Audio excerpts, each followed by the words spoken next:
I would be confident in saying that this recreational pastime has been around nearly longer than any other throughout the history of man.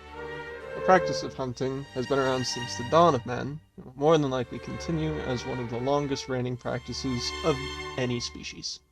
But what distinguishes our hunting practices from that of a lion? Hunting is the legal and ethical killing of an animal in order to use a majority or all of the killer's resources. Poaching, however, is often the illegal and unethical slaughter of an animal for a singular resource. Now that we have defined and distinguished what hunting is as a definition, we can now talk about its history. Hunting was a necessity for early man as a main source of food, as farming had yet to be officially invented.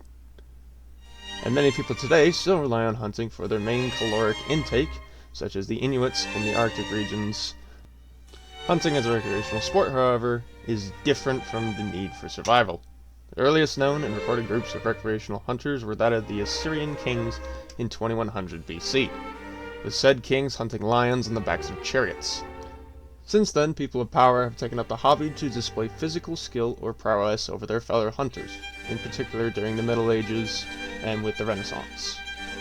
Then after, hunting has become a means to have a deeper connection of the practices of our forefathers as well as means of getting in touch with nature. Hunting has also become a way to increase awareness for animals and their preservation or even the preservation of other animals in their ecosystem.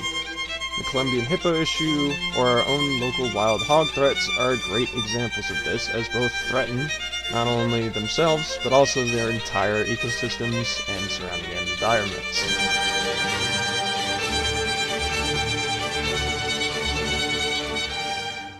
Hunting, of course, has both positive and negative impacts on our environments. A local example is the fact that hunters help reduce the overpopulation of white-tailed deer here in the United States.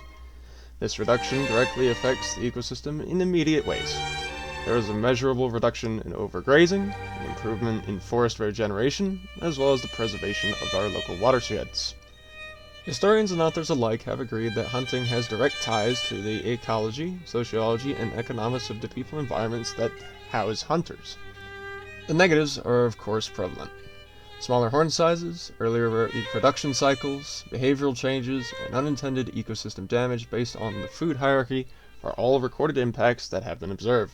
Luckily, these are the exceptions and not the rule. Plus, look at these little guys. Who would want to harm his little face?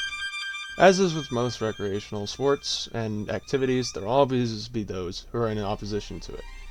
Hunting in particular has a certain resentment towards it, as it is the direct harming of other animals for your own gain. And I understand that this is not for everyone. But let me ask you this. Can you see this in a zoo?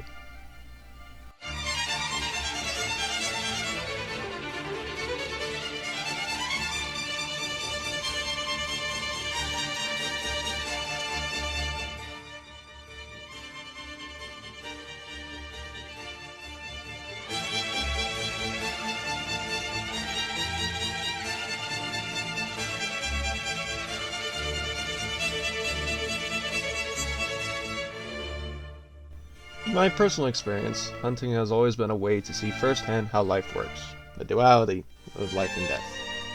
It allows me to better appreciate life for the little moments that are often overlooked by all of us.